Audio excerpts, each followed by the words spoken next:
Mga kapuso, pila ka mga ido kag kuring sa Murcia nagkalamatay matapos ginapahayag ginpanghiluan. Samtang sa Bacolod City, mga barangay plano nga pahamtangan sang animal welfare desks. Ini ang gintutukan ni Aileen Pedreso. Makita sa sininga mga laragway ang mga ido kag kuring sa kilid sang dalan. Kasubong nga nagakatulog lang ang mga ini. Apa, ini sila tanan.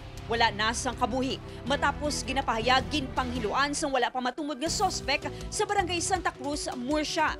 Ang isa sa mga ido, ginapalag-iyahan ni Shirley, hindi sinimabaton ang nadangatan sa iya hinuptanan. Alas 5 sang kagahon nakita kong ido. Di kay ti nagbugta ko ga init itobi nga mga piko mo. Nakita ko da nga akon ido ko nga tutoy pa Iniman ang nabatsyaga ni Mary sang nasapuan nga patay na ang iyang akuring. Pagkabugta ko gayud balahan, hambal na nga dili ko na sa dalan nakita nga patay ng koreng. Nakita ang isa kalata sa sardinas sa tupad sa mga napatay nga sapata. Gani posible suno sa mga residente nga hungod nga gitpatay ang mga ini.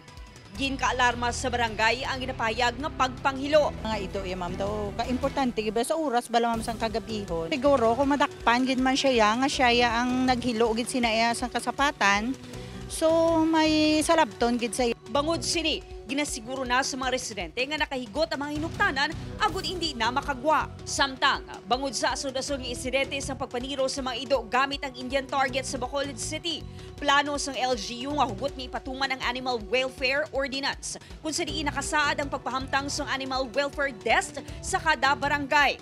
Pabor naman sa siningatikang si punong barangay Vito sang Granada kung sa diin madamo man sa mga ido. Among aton ka sa ido sa dalan, wala kita sang lugar nga butangan amo ginang problema. Samtang ginatutukan sa BCPO ang pagbantay sa mga dalanon, ilabi na sa mga kabataan nga sa masami nagahampang sang Indian target. Upod Garuel Bangoy, Aileen Pedraso.